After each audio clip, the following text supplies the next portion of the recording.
A high-stakes circus. That's what the execution of your MBA application can feel like sometimes. And before you dismiss this admittedly ridiculous metaphor, consider this. As an MBA candidate, you will need to juggle multiple responsibilities. You will be expected to balance your strengths and your weaknesses. You will need an abundance of adaptability and resilience. So yes, it will frequently feel like you're jumping through hoops or walking a tightrope, with the risk of falling being ever present. And nowhere else in your application will the tightrope be more precarious and intimidating than in your MBA admissions essays. Very often, the essays are where MBA candidates thrive or perish. The essays can save an MBA candidacy with less than stellar statistics by painting a powerful picture of leadership and impact, or they can doom a formidable pair of statistics such as a strong test score and GPA by failing to help you stand out. So how do you navigate the essay writing process? How do you approach it strategically while still maintaining the authenticity that MBA outcomes value so highly? Let me share with you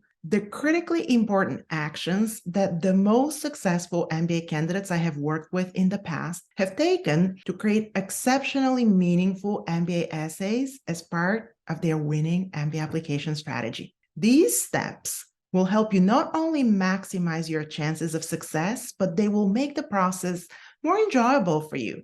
Why?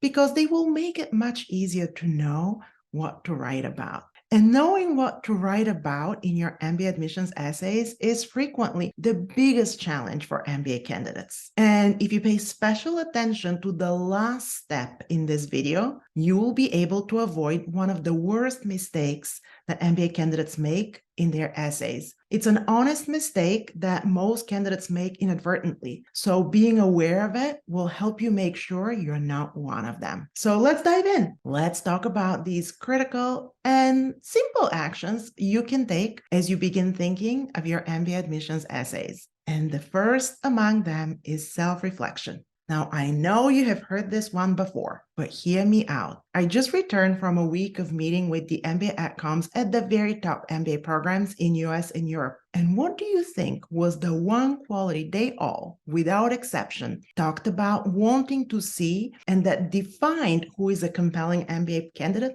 Self-awareness. The ability to consciously recognize and understand your qualities and your actions, as well as their impact on yourself and others. And self-awareness can only come from self-reflection. So here's what I want you to do. I want you to roll up your sleeves and do 3 things. First, I want you to create a personal inventory. Make a list of your accomplishments, leadership experiences, and the challenges you have overcome. Second, I want you to conduct your own SWOT analysis. Evaluate your strengths, weaknesses, opportunities, and threats in relation to the class profile of your dream MBA program and your competitive standing in it. And finally, I want you to examine your gap. You're considering an MBA degree because you have ambitious personal and professional goals, and there's something that you currently don't have or don't have enough of in order to achieve these goals. So what is it that is currently missing from your skills, experience, and network? How will your MBA serve as a bridge across this gap?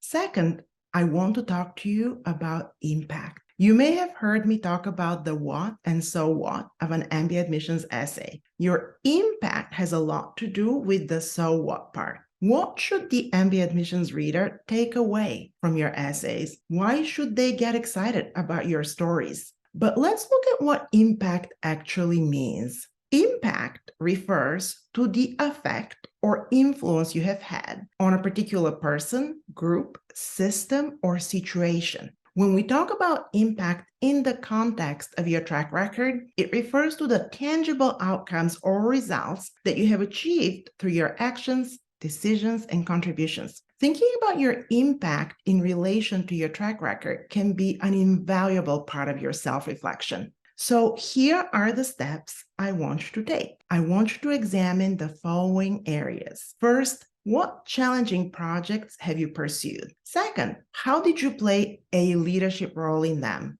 formally or informally? And finally, what initiative did you take and how and why did you do it? What communities are you part of and what role do you play in them? As you think of these questions, don't get overly obsessed with having quantifiable evidence of impact. I know that we all drill into MBA candidates that you need to be able to demonstrate measurable achievements, but don't take this advice too literally. The outcomes from the tasks, projects, and initiatives that you're part of might be measurable in ways that go beyond numbers and percentages. So they might relate to improvements or changes or advancements that are not quantifiable through simple math. That doesn't mean that they're any less important. And this brings me to my third and final piece of advice for you today. Stop being too self-focused. There is an iconic Carly Simon song called You're So Vain, and it goes like this. You're so vain, I bet you think this song is about you. Well, let me tell you, I think that when Carly Simon wrote this song, she meant to say, you're so vain, I bet you think this MBA essay is about you. And yes, I know that at this point you're thinking, this is insane. The MBA essay is not about me. How could that possibly be? It's one of the beautiful intricacies of the MBA admissions process, which doesn't end up feeling particularly beautiful if it results in a rejection of your candidacy. Yes, the MBA AdCom wants to know and hear about you. But what is the number one quality that top MBA programs look for in their candidates? Leadership, right? And leadership by definition is about others. Your impact that we just talked about is not important simply because of what you did,